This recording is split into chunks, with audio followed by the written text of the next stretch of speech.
Story. Every day we have a story. Today is not going to be an exception. What story are we going to tell today? Let's think of a good story. Story.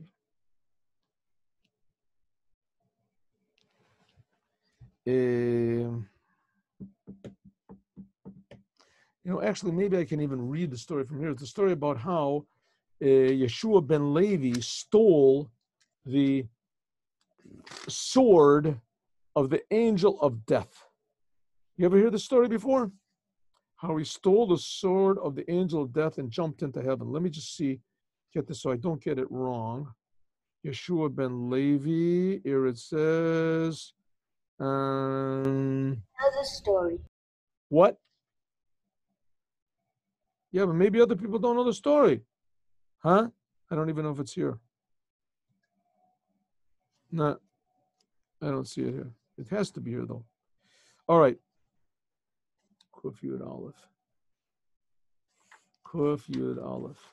The story is that it came time for Rabbi Yeshua ben Levi to die. Let's see if I can find this. When did Yeshua ben Levi live? I don't really know too much about him. Rabbi Yeshua ben Levi, he was an Amora. He was one of the Amoraim. And Rabbi Yeshua ben Levi, when exactly did he live? I don't remember which generation of Amoraim it is, but Google does know. Let's see. Yehoshua ben Levi.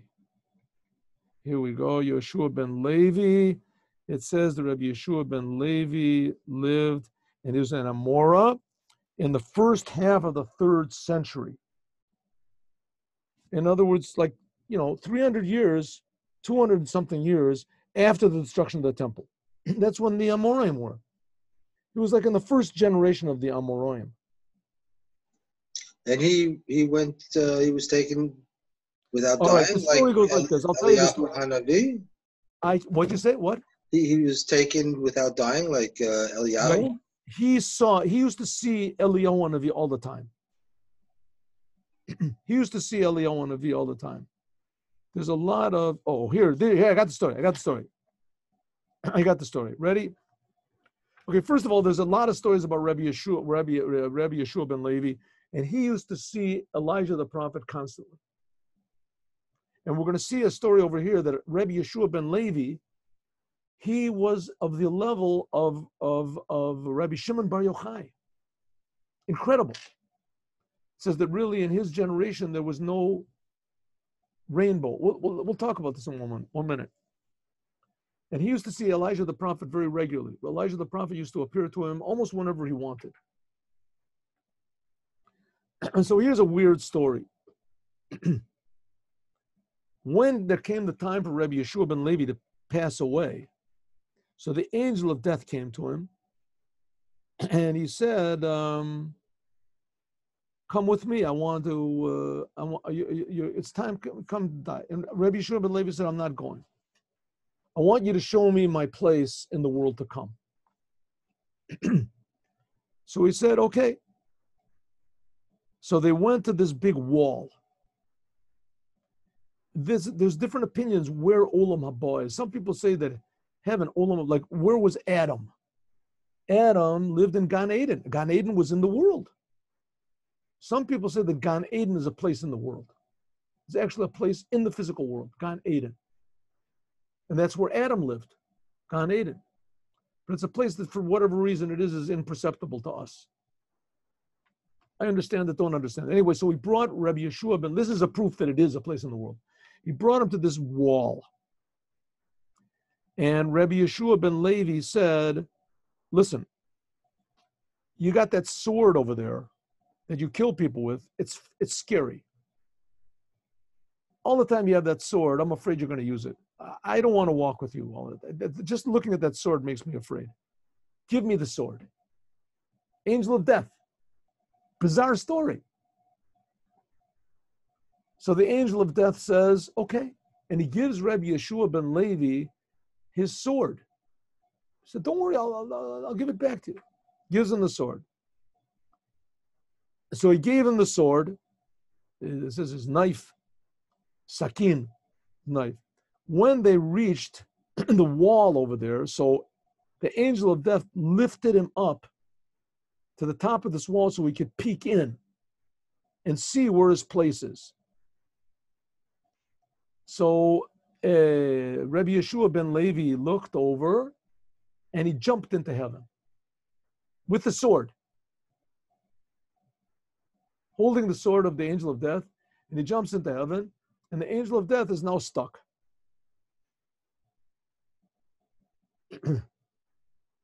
Toughest malach of the angel of death grabbed onto the edge of his garment. Rabbi Yeshua ben Levi said, I make an oath. I swear to Hashem that I'm not going to leave here. I'm not going to leave here.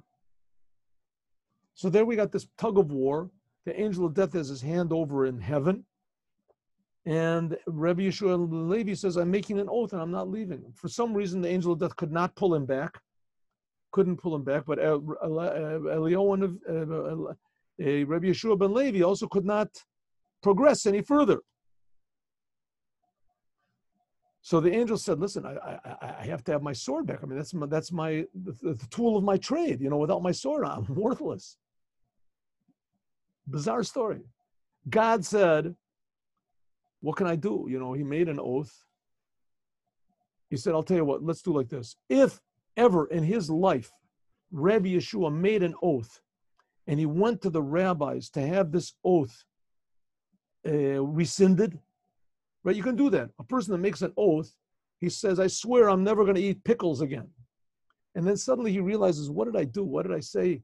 How could I have done anything like that? You know, pickles make me feel good.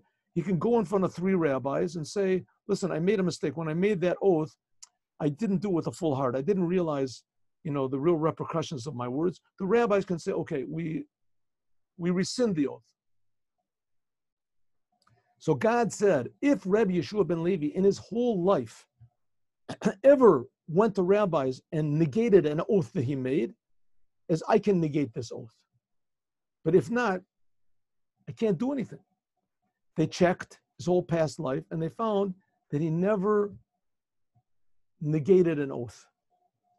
Maybe he never made an oath, maybe, but in any case, if he did make an oath, I swear I will never do this, I swear, he never went to the rabbis and had this oath annulled.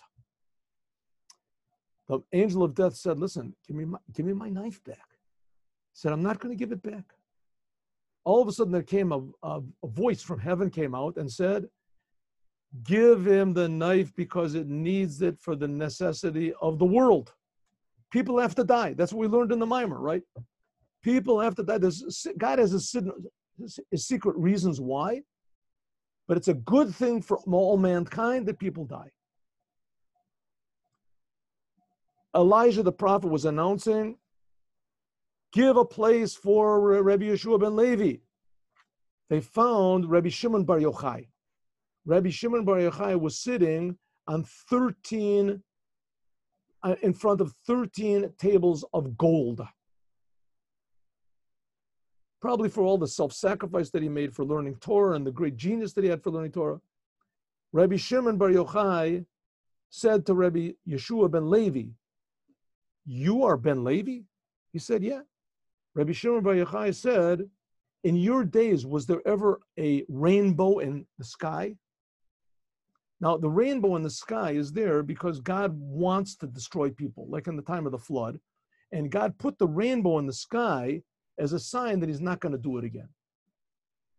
But it says in the generation where there was even one total tzaddik, like it was with Chizkiyahu HaMelech and with Rabbi Yeshua ben Yochai, that in those generations, God does not consider destroying the world. That one tzaddik, he is enough of a justification for the whole world. He doesn't want to destroy the world, and therefore there's no need for a rainbow. In the day of Rabbi Shimon Bar Yochai, there was no rainbow in the sky because God never got mad at the world. Rabbi Shimon Bar Yochai said to Rabbi Yeshua ben Levi, you want to come and sit here next to me? In your lifetime, Was there a rainbow in the heaven? Rabbi Yeshua ben Levi said, yes, there was a rainbow. There was a rainbow. Rabbi Shimon bar Yochai said, if so, then you are not Rabbi Yeshua ben Levi. You are not the Rabbi Yeshua ben Levi that your name is written on the back of this chair. Says the fact of the matter is that there was not any rainbow in the days of Rabbi Yeshua ben Levi, but he didn't want to hold any good for himself, Rabbi Yeshua ben Levi. So what do we see from this amazing story? That first of all, death can be defeated. And we saw it, remember, we saw in the story about Rabbi Hanina ben Dosa, that he put his foot over this hole where there was this poisonous serpent, and the serpent was biting everyone and killing them. And that Rabbi Hanina ben Dosa put his foot over the hole, the serpent bit him, and the serpent died. And he said, from this we learned that the serpent does not kill. Here we say the angel of death does not kill, but sins kill. Egotism is what kills. False egotism kills. So we learn from this, rabbis, that there is definitely a solution for death and for all the problems in the world, and it depends on us sitting and learning Torah. We are negating all of the bad things in the world. Have a good day, everyone. God bless you all. See you at 3 o'clock. 3 o'clock.